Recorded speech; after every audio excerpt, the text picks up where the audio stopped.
शिक्षक साधारण नहीं होता। प्रलय और निर्माण उसकी गोद में खेलते हैं। जो हाथ तलवार पकड़ाना जानते हैं, अपनी रक्षा करना भी जानते हैं। तलवार का सिपाही गर्दन काट भी सकता है और कटा भी सकता है, पर वह कलम का सिपाही ही क्या, जो दिलों में न उतर जाए और ख्यालों में न बस जाए। तलवार के सिपाही की हार या जीत अनिश्चित है। उस काल कोठरी की तरह जिसके न सिर्फ खिड़की दरवाजे बंद हैं, बल्कि रोशनदान भी नहीं है। पर कलम के सिपाही की जीत ही निश्चित है,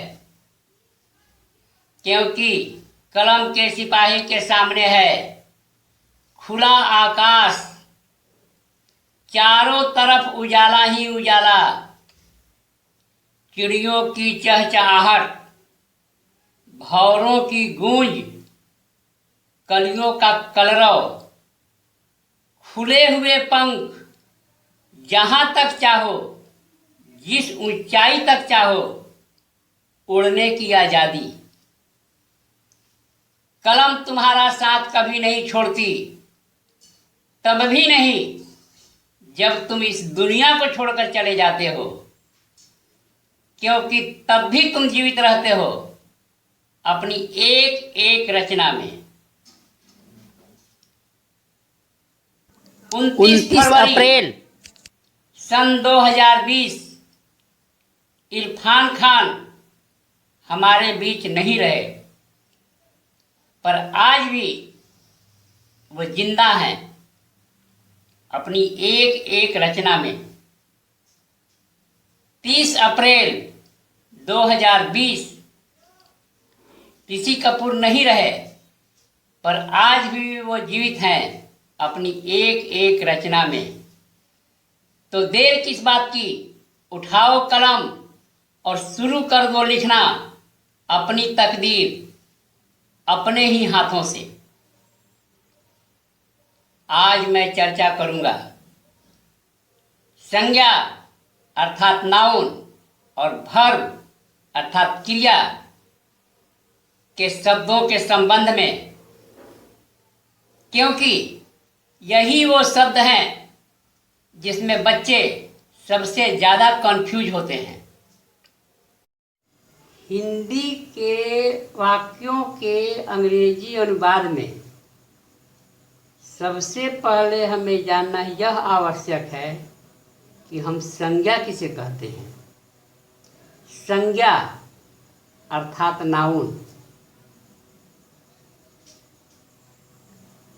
तो संज्ञा किसी व्यक्ति, वस्तु या स्थान आदि के नाम को संज्ञा कहते हैं। जैसे राम, किताब, बिल्ली, कुत्ता, बिल्ली, चूहा।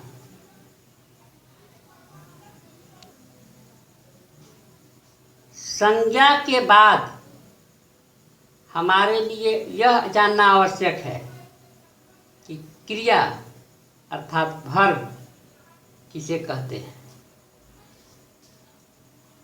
जिस शब्द से किसी काम का करना या होना समझा जाए उसे हम क्रिया कहते हैं या वर्ब कहते हैं। जैसे पढ़ना, लिखना, खाना, पीना, उठना, बैठना, सोना, जागना इत्यादि। अब संज्ञा अर्थात नाउन और क्रिया अर्थात वर्ब के बारे में थोड़ा और विस्तार से जानते हैं। संज्ञा अर्थात नाउन के शब्द अपने मूल रूप में सदा एक वचन अर्थात सिंगुलर नंबर में होते हैं।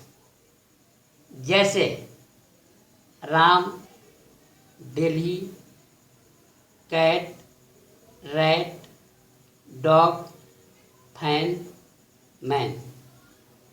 राम एक व्यक्ति का नाम है, दिल्ली एक शहर का नाम है, बिल्ली एक जाति है, चूहा एक जाति है, कुत्ता एक जाति है, पंखा एक मशीन है, आदमी। सभी से एक का बोध होता है।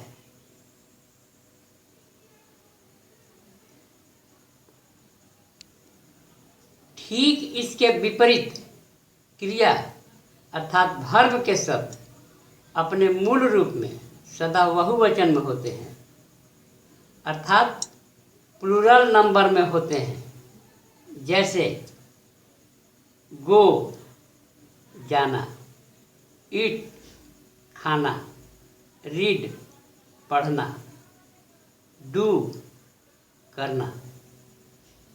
ये सभी शब्द प्लूरल में हैं।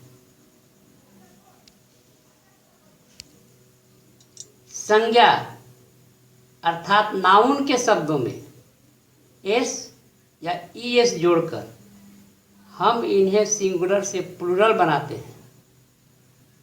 जैसे कैट से कैट्स, रैट से रैट्स, डॉग से डॉग्स। ठीक इसके विपरीत वर्ब अर्थात क्रिया के शब्दों में एस या ईएस जोड़कर हम इन्हें प्लूरल से सिंगुलर बनाते हैं। जैसे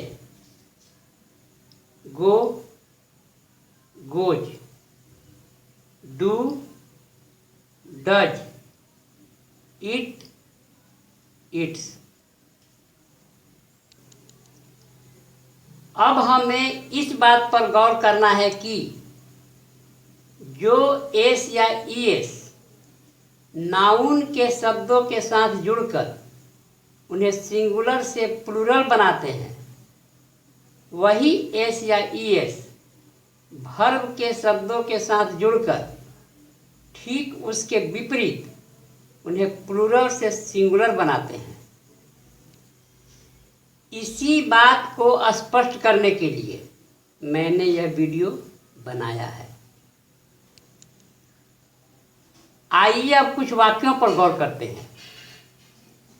दिस गर्ल इज ब्यूटीफुल।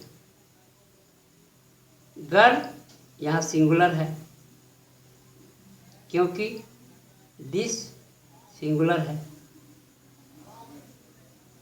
इसके आगे these girls are beautiful. S लगने के बाद ये गर्ल प्लूरल हो गया क्योंकि दीज प्लूरल है। ठीक इसके विपरीत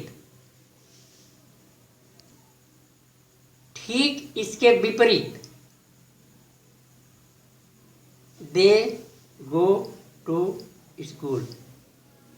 गो यहाँ प्लूरल है। आगे बढ़ते हैं। She goes to school. यहाँ सी एक है, गो में ईएस लगाकर इसे सिंगुलर बनाया गया। This is a boy. Boy एक लड़का, singular. These are boys. Boys कई लड़के, प्लूरल। ठीक इसके विपरीत they eat mangoes, plural. He eats a mango. Eat में इस लगाकर इसे सिंगुलर बनाया गया।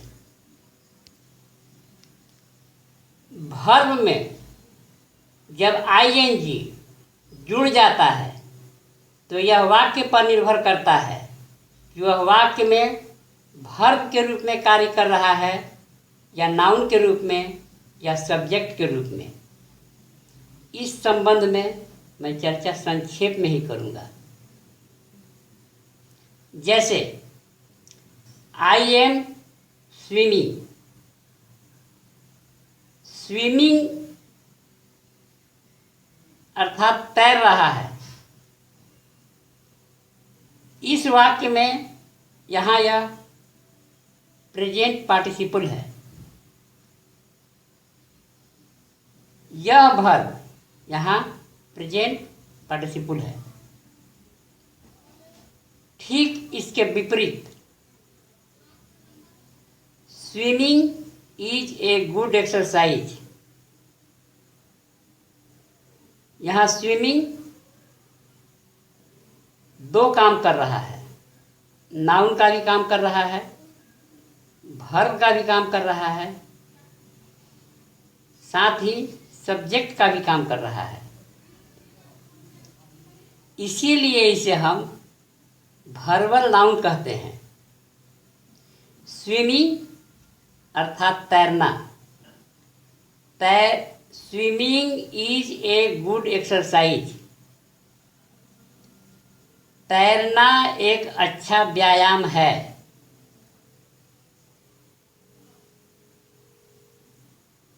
यहाँ आई एम स्विमिंग, मैं तैर रहा हूँ।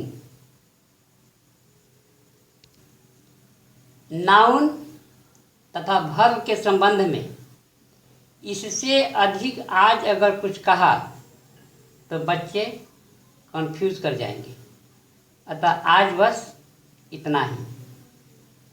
एक बात और, बहुत जल्द मैं क्लास 9-10 के बच्चों के लिए फ्री ऑनलाइन पढ़ाना शुरू कर रहा हूँ। अतः चैनल को अगर सब्सक्राइब कर लेंगे तो ऑनलाइन पढ़ने में सुविधा होगी। इससे लाभ आपको पहुँचता है या नहीं पहुँचता है, यह मुझसे बेहतर आप समझ सकते हैं। वंदे मातरम। जय हिंद, जय भारत।